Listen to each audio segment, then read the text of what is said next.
Price the lord. ದೇವರ ಪರಿಶುದ್ಧ ನಾಮಕ್ಕೆ ಸ್ತೋತ್ರ ಉಂಟಾಗಲಿ. ನೀವೆಲ್ಲರೂ ಕೂಡ ಕ್ಷೇಮದಿಂದಿದ್ದೀರೆಂದು ನಾನು ನಂಬಿದ್ದೀನಿ. ನಿಮಗೋಸ್ಕರವಾಗಿ, ನಿಮ್ಮ ಕುಟುಂಬಗಳಿಗೋಸ್ಕರವಾಗಿ ನಾನು ಪ್ರಾರ್ಥಿಸ್ತಾ ಇದ್ದೀನಿ.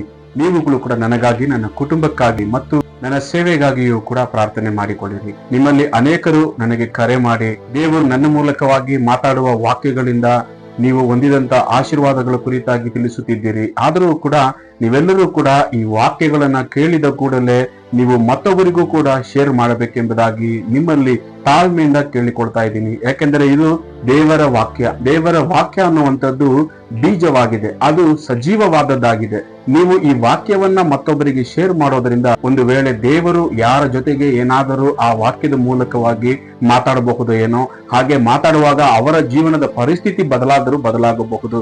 ಆ ಕಾರಣಕ್ಕಾಗಿ ನಿಮ್ಮಲ್ಲಿ ನಾನು ಕೇಳ್ಕೊಳ್ತಿದ್ದೀನಿ, ಈ ವಿಡಿಯೋನ ನೋಡಿದ ತಕ್ಷಣ ನೀವು ಬೇರೊಬ್ಬರಿಗೆ ಶೇರ್ ಮಾಡಿರಿ.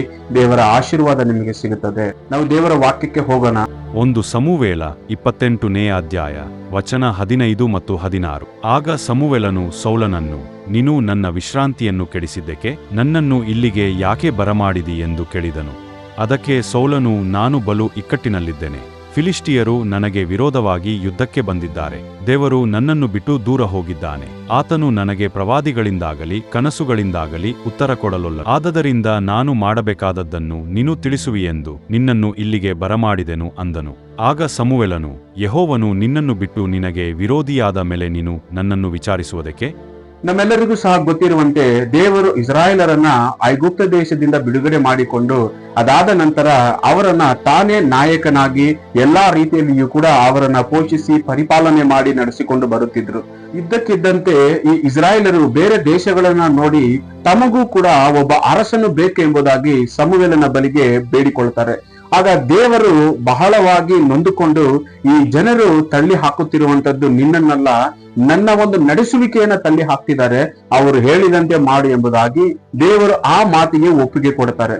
ಆಗ ಅವರು ಒಬ್ಬ ಅರಸನಿಗಾಗಿ ಹುಡುಕಾಡ್ತಾ ಇದ್ದಂತ ಸಂದರ್ಭದಲ್ಲಿ ದೇವರು ಎಲ್ಲಿಂದಲೋ ಸೌಲನನ್ನ ಆ ಗುಂಪಿನೊಳಗೆ ಕರೆತರ್ತಾರೆ. ಸೌಲನು ಯಥಾರ್ಥವಾಗಿ ತನ್ನ ಕಳೆದು ಹೋದ ಕತ್ತೆಯನ್ನು ಹುಡುಕಿಕೊಂಡು ಆ ಗುಂಪಿನೊಳಗೆ ಬಂದಾಗ ದೇವರು ಸೌಲನನ್ನ ಆರಿಸಿಕೊಳ್ತಾರೆ. ಇದಾದ ನಂತರ ಸೌಲನು ಪ್ರಾರಂಭದಲ್ಲಿ ತಾನು ಅರ್ಹತೆ ಇಲ್ಲದವನು ಹಾಗೆ ಹೀಗೆ ಎಂಬುದಾಗಿ ಎಲ್ಲ ಹೇಳಿದ್ರು ಕೂಡ ದೇವರ ಮಾತಿಗೆ ಒಪ್ಪಿಗೆ ಕೊಟ್ಟು ಅರಸುತನದಲ್ಲಿ ಅವನು ಕೂತ್ಕೊಳ್ತಾನೆ. ಕೆಲವು ವರ್ಷಗಳವರೆಗೂ ದೇವರ ಮಾತಿಗೆ ಒಡಂಬಟ್ಟು ದೇವರು ಹೇಳಿದಂತೆ ಎಲ್ಲವನ್ನು ಮಾಡಿಕೊಂಡು ಬಂದಂತ ಈ ಸೌಲ ಏನೂ ಇಲ್ಲದ ತನ್ನನ್ನ ಒಬ್ಬ ದೇಶದ ರಾಜನನ್ನಾಗಿ ಮಾಡಿದ ದೇವರನ್ನ ಮರೆತು ಮನುಷ್ಯರನ್ನ ಮೆಚ್ಚಿಸುವುದಕ್ಕಾಗಿ ಪ್ರಯತ್ನ ಮಾಡುವುದಕ್ಕೆ ಪ್ರಾರಂಭಿಸ್ತಾನೆ. ಈ ಒಂದು ನಡತೆಯು ದೇವರ ದೃಷ್ಟಿಯಲ್ಲಿ ಬಹಳ ಕೋಪವನ್ನು ಉಂಟು ಮಾಡಿತು. ಇದರ ಫಲವಾಗಿ ದೇವರು ಸೌಲನನ್ನ ಅರಸುತನದಿಂದ ತಳ್ಳಿ ಹಾಕ್ತಾರೆ. ಕೆಲವೊಮ್ಮೆ ನಾವು ಕೂಡ ಹೀಗೇನೆ, ನಾವು ಏನು ಇಲ್ಲದೆ, ಅರ್ಹತೆ ಇಲ್ಲದೆ, ನಮ್ಮಲ್ಲಿ ಹೊಂದತಕ್ಕಂತ ಯೋಗ್ಯತೆ ಇಲ್ಲದಿದ್ದರೂ ಕೂಡ ದೇವರು ನಮ್ಮನ್ನು ಗುರುತಿಸಿ ನಮ್ಮನ್ನ ಕರೆದು ಆಶೀರ್ವದಿಸಿ ಮೇಲಕ್ಕೆತ್ತುತ್ತಾರೆ. ಕಾಲಾಂತರದಲ್ಲಿ ನಾವು ದೇವರನ್ನ ಮರೆತು ಹೋಗ್ತೀವಿ. ಮನುಷ್ಯರನ್ನ ಅಥವಾ ಪ್ರಪಂಚದ ಕಾರ್ಯಗಳನ್ನ ಮೆಚ್ಚಿಸುವುದಕ್ಕೆ ಅಥವಾ ನಮ್ಮನ್ನೇ ನಾವು ಮೆಚ್ಚಿಸಿಕೊಳ್ಳುವುದಕ್ಕೆ ಪ್ರಾರಂಭಿಸಿ ಬಿಡ್ತೀವಿ. ಇದು ದೇವರ ದೃಷ್ಟಿಯಲ್ಲಿ ಆತನಿಗೆ ಸ್ವಲ್ಪವೂ ಇಷ್ಟವಲ್ಲದ ಒಂದು ಕಾರ್ಯವಾಗಿದೆ. ಯಾವಾಗ ದೇವರ ಮಾತನ್ನು ತಳ್ಳಿ ಹಾಕಿ ಮನುಷ್ಯರನ್ನ ಮೆಚ್ಚಿಸುವುದಕ್ಕೂ ಅಥವಾ ದೇವರಿಗಿಂತ ಮನುಷ್ಯರನ್ನ ಮೆಚ್ಚಿಸುವುದು ಸೌಲನಿಗೆ ಹೆಚ್ಚಾಗಿ ಕಾಣಿಸಿತೋ ಆಗ ದೇವರು ಸೌಲನನ್ನ ಸಂಪೂರ್ಣವಾಗಿ ತಳ್ಳಿಬಿಟ್ರು. ದೇವರು ಅರಸುತನದಿಂದ ಸೌಲನನ್ನ ತೆಗೆದು ಹಾಕುವುದಕ್ಕೆ ತೀರ್ಮಾನ ಮಾಡಿಬಿಟ್ರು. ಈಗ ಈ ಸೌಲ ಈ ಅರಸುತನವನ್ನ ತಾನು ಹೇಗಾದರೂ ಮಾಡಿ ಉಳಿಸಿಕೊಳ್ಳುವುದಕ್ಕೆ ಆತನು ಪಟ್ಟ ಪ್ರಯಾಸ ಒಂದಲ್ಲ ಎರಡಲ್ಲ, ಅನೇಕ ಪ್ರಯಾಸ. ಆ ಪ್ರಯಾಸಗಳು ಯಾವುದು? ಫಿಲಿಸ್ಟಿಯರಿಗೆ ವಿರೋಧವಾಗಿ ಯುದ್ಧ ಮಾಡ್ತಾ ಇದ್ದಂತ ಸಂದರ್ಭದಲ್ಲಿ ಆ ಫಿಲಿಸ್ಟಿಯರು ಇವರ ಮೇಲೆ ಯುದ್ಧ ಮಾಡಿ ಇವರನ್ನೇನಾದ್ರೂ ಗೆದ್ದು ಬಿಡ್ತಾರೋ ಏನೋ ಅನ್ನೋ ಒಂದೇ ಕಾರಣಕ್ಕೆ ಯಾಜಕರು ಪ್ರವಾದಿಗಳು ಮಾತ್ರ ಸಮರ್ಪಿಸಬೇಕಾದ ಯಜ್ಞವನ್ನ ತಾನೇ ಮುಂದಾಗಿ ಹೋಗಿ ಸಮರ್ಪಣೆ ಮಾಡುವುದಕ್ಕೆ ನಿಂತ್ಕೊಳ್ತಾನೆ. ಅದು ಅವನಿಗೆ ಯುದ್ಧವನ್ನು ತಂದು ಕೊಟ್ಟಿಲ್ಲ, ಬದಲಾಗಿ ಇನ್ನೂ ಹೆಚ್ಚಿನ ಕೋಪವನ್ನು ತಂದು ಕೊಟ್ಟಿತು. ಎರಡನೇ ಒಂದು ಕಾರ್ಯ, ಸತ್ತವರಲ್ಲಿ ವಿಚಾರಿಸುವವರನ್ನ ಹುಡುಕಿಕೊಂಡು ಹೋಗ್ತಾನೆ. ಸೌಲನು ಅರಸನಾದ ಕೂಡಲೇ ಇದೇ ಈ ಸತ್ತವರಲ್ಲಿ ವಿಚಾರಿಸುವವರನ್ನ, ಬೇತಾಳಿಗಳನ್ನ, ಎಲ್ಲ ಮಾಟ ಮಂತ್ರ ಮಾಡುವವರನ್ನೆಲ್ಲ ದೇಶದಿಂದ ಒದ್ದು ಓಡಿಸಿದ. ಆದ್ರೆ ಈಗ ಇದೇ ಸೌಲ ಸತ್ತವರಲ್ಲಿ ವಿಚಾರಿಸುವವರ ಬಳಿಗೆ ಸಹಾಯಕ್ಕಾಗಿ ಹೋಗಿ ನಿಂತುಕೊಳ್ತಾನೆ, ತನ್ನ ಸ್ಥಾನವನ್ನ ಉಳಿಸಿಕೊಳ್ಳುವುದಕ್ಕೆ ಏನಾದರೂ ಮಾಡಬಹುದೋ ಏನೋ ಎಂಬುದಾಗಿ. ಮೂರನೇದಾಗಿ, ಸತ್ತು ಹೋಗಿರುವಂತಹ ಅಥವಾ ಕರ್ತನಲ್ಲಿ ನಿದ್ರೆ ಹೋಗಿರುವಂತಹ ಸಾಮುವೇಲನನ್ನ ಹೋಗಿ ಎಬ್ಬಿಸುವುದನ್ನ ನಾವು ನೋಡ್ತೀವಿ. ಆ ಸಾಮುವೇಲ್ ಕೂಡ ಬಂದು ನನ್ನನ್ನ ಯಾಕೆ ಈ ರೀತಿ ತೊಂದರೆ ಪಡಿಸುತ್ತಿ ಎಂಬುದಾಗಿ ತನ್ನಿಂದ ಏನು ಆಗುವುದಿಲ್ಲ ಎಂದು ಹೇಳಿ ಹೋಗ್ಬಿಟ್ಟ. ನಾಲ್ಕನೆಯದಾಗಿ, ಈ ಅರಸುತನಕ್ಕೆ ದೇವರು ಯಾರನ್ನ ಇವನ ಬದಲಾಗಿ ನೇಮಿಸಿದರೋ, ಅಂದರೆ ದಾವೀದನನ್ನ ನೇಮಿಸಿರುವಾಗ ಆ ದಾವೀದನನ್ನ ಕೊಲ್ಲುವುದಕ್ಕೆ ಪ್ರಯತ್ನ ಮಾಡ್ತಾನೆ. ನೋಡಿ, ಒಂದಲ್ಲ ಎರಡಲ್ಲ, ಇಷ್ಟು ಎಲ್ಲಾ ಕಾರ್ಯಗಳು ಮಾಡಿಯೂ ಕೂಡ ಅವನು ತನ್ನ ಸ್ಥಾನವನ್ನ ಉಳಿಸಿಕೊಳ್ಳುವುದಕ್ಕಾಗಲಿಲ್ಲ. ಯಾಕೆ ಅಂತಂದ್ರೆ ದೇವರು ಅವನನ್ನ ತಳ್ಳಿ ಹಾಕಿದ್ರು. ದೇವರ ವಾಕ್ಯದಲ್ಲಿ ಸ್ಪಷ್ಟವಾಗಿ ಬರೆಯಲ್ಪಟ್ಟಿದೆ, ನಾವು ಆತನನ್ನ ಘನಪಡಿಸಿದರೆ ಆತನು ನಮ್ಮನ್ನ ಘನಪಡಿಸ್ತಾರೆ. ನಾವು ಆತನನ್ನ ಅಲಕ್ಷ್ಯ ಮಾಡುವುದಾದರೆ ಆತನು ನಮ್ಮನ್ನ ಅಲಕ್ಷ್ಯ ಮಾಡುವ ದೇವರಾಗಿದ್ದಾರೆ. ಅದು ಮಾತ್ರವಲ್ಲದೆ ನಾವು ಬಹಳ ಪ್ರಾಮುಖ್ಯವಾಗಿ ಗಮನಿಸಬೇಕಾಗಿರುವುದು 1 ಸಮುವೇಲ 28ನೇ ಅಧ್ಯಾಯ 16ನೇ ವಚನದಲ್ಲಿ, ಆ ಸತ್ತವರಲ್ಲಿ ವಿಚಾರಿಸುವವರು ಸಮುವೇಲನನ್ನ ಕರೆದಾಗ ಸಮುವೇಲ್ ಬಂದು ಒಂದು ಮಾತು ಹೇಳ್ತಾನೆ, ದೇವರು ನಿನ್ನನ್ನು ತಳ್ಳಿ ಬಿಟ್ರಲ್ಲ, ನನ್ನನ್ನ ವಿಚಾರಿಸುವುದೇಕೆ ಅಂತ ಕೇಳ್ತಾನೆ. ಅಂದ್ರೆ ನಿನ್ನನ್ನ ದೇವರೇ ತಳ್ಳಿ ಬಿಟ್ಟ ಮೇಲೆ ನನ್ನಿಂದ ಏನು ಮಾಡುವುದಕ್ಕೆ ಸಾಧ್ಯ? ನೋಡಿ, ಒಬ್ಬ ಮನುಷ್ಯನ ಪರಿಸ್ಥಿತಿಯನ್ನ ಮೇಲಕ್ಕೆ ತರುವಂತದ್ದು, ಒಬ್ಬ ಮನುಷ್ಯನ ತಲೆಯನ್ನ ಎತ್ತುವಂತೆ ಮಾಡುವಂತದ್ದು ಯಾವ ಮನುಷ್ಯನಿಂದಲೂ ಸಾಧ್ಯವಿಲ್ಲ. ಹಾಗೆ ಮನುಷ್ಯರಿಂದ ನಾವು ಎತ್ತಲ್ಪಡುವುದಾದರೆ, ನಮ್ಮ ತಲೆ ಎತ್ತಲ್ಪಡುವುದಾದರೆ ಅಥವಾ ನಮ್ಮ ಗೌರವ ಹೆಚ್ಚಿಸುವುದಾದರೆ ಅದು ತಿರುಗಿ ಕೆಳಕ್ಕೆ ಬೀಳುವುದು ಖಂಡಿತ.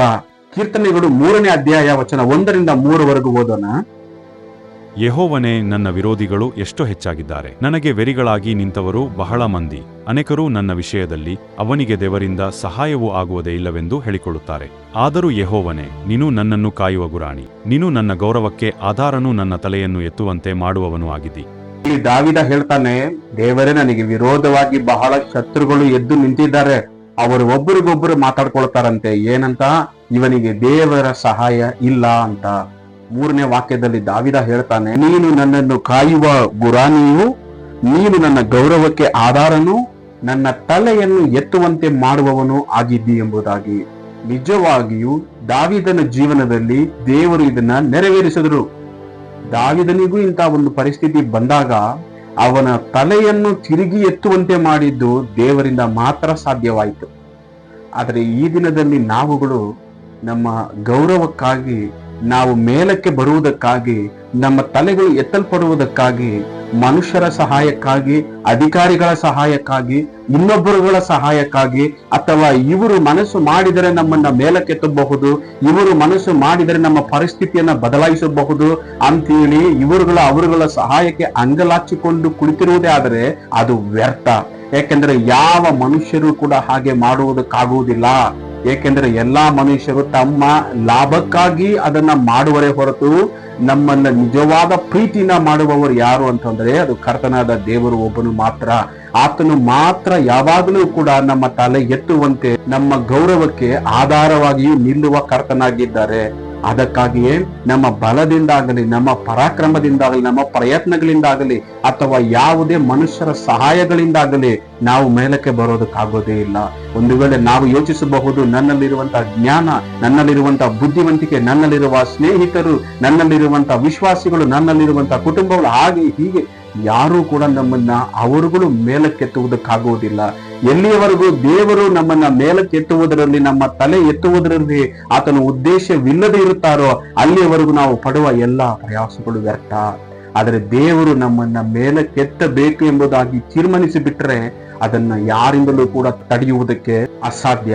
ಏಕೆಂದರೆ ದೇವರು ತೀರ್ಮಾನಿಸಿದ್ದನ್ನ, ದೇವರು ಉದ್ದೇಶಿಸಿದ್ದನ್ನ ಯಾವ ಮನುಷ್ಯರೂ ಕೂಡ ಬದಲಾಯಿಸುವುದಕ್ಕೆ ಸಾಧ್ಯವಿಲ್ಲ. ನಾವು ಪ್ರಾರ್ಥನೆ ಮಾಡೋಣ. ನಮ್ಮನ್ನು ಅತಿ ಹೆಚ್ಚಾಗಿ ಪ್ರೀತಿಸುವ ಪರಿಶುದ್ಧ ತಂದೆಯಾದ ದೇವರೇ, ನಿನ್ನ ವಾಕ್ಯವನ್ನು ನಾವು ಕೇಳಿದ್ದೇವೆ, ಧ್ಯಾನಿಸಿದ್ದೇವೆ. ಸೌಲನು ತಾನು ಕಳೆದುಕೊಂಡಂತಹ ತನ್ನ ಸ್ಥಾನವನ್ನು ಉಳಿಸಿಕೊಳ್ಳುವುದಕ್ಕಾಗಿ ಪಟ್ಟ ಎಲ್ಲಾ ಪ್ರಯಾಸಗಳು ಕೂಡ ವ್ಯರ್ಥವಾದದ್ದು ಸ್ವಾಮಿ. ನೀನು ನಮ್ಮನ್ನ ಕೈ ಬಿಟ್ಟರೆ ನಮ್ಮನ್ನ ಮೇಲಕ್ಕೆತ್ತುವವರು ಯಾರು ಇಲ್ಲ ಸ್ವಾಮಿ. ಜೀವನದಲ್ಲಿ ಆತ್ಮಿಕ ಜೀವನದಲ್ಲಿ, ಲೌಕಿಕವಾದ ಜೀವನದಲ್ಲಿ, ಸೇವೆಯಲ್ಲಿ, ಕುಟುಂಬದಲ್ಲಿ ತಳ್ಳಲ್ಪಟ್ಟು ದೊಬ್ಬಲ್ಪಟ್ಟು ಕೆಳಗೆ ಬಿದ್ದು ಪರಿಸ್ಥಿತಿ ಬದಲಾಗಿ ಕುಳಿತಿರುವ ಎಲ್ಲಾ ನಿನ್ನ ಮಕ್ಕಳನ್ನ ಒಂದು ಕ್ಷಣ ನೀನು ದೃಷ್ಟಿಸಿ ನೋಡು ಸ್ವಾಮಿ. ನಿನ್ನ ವಾಕ್ಯವು ಹೇಳುತ್ತದೆ ಸ್ವಾಮಿ, ನೀತಿವಂತನು 7 ಬಾರಿ ಬಿದ್ದರೂ ಕೂಡ ಕರ್ತನು ಅವನನ್ನ ಎಬ್ಬಿಸುವನು ಎಂಬುದಾಗಿ, ನಿನ್ನ ಕೈ ಹಿಡಿದು ಎತ್ತಬೇಕೆಂಬುದಾಗಿ ನಿನ್ನ ಮುಂದೆ ಒಪ್ಪಿಸಿಕೊಡುತ್ತಾ ನಮ್ಮ ಕರ್ತನು ಒಡೆಯನೂ ಆಗಿರುವ ಯೇಸುವಿನ ಹೆಸರಿನೆಲ್ಲ ಬೇಡುತ್ತೇನೆ ತಂದೆ. ಆಮೇನ್, ಆಮೇನ್. ದೇವರು ನಿಮ್ಮನ್ನ ನಿಮ್ಮ ಕುಟುಂಬವನ್ನ ಆಶೀರ್ವದಿಸಲಿ. ಕ್ರೈಸ್ತಲಾರ್ಡ್.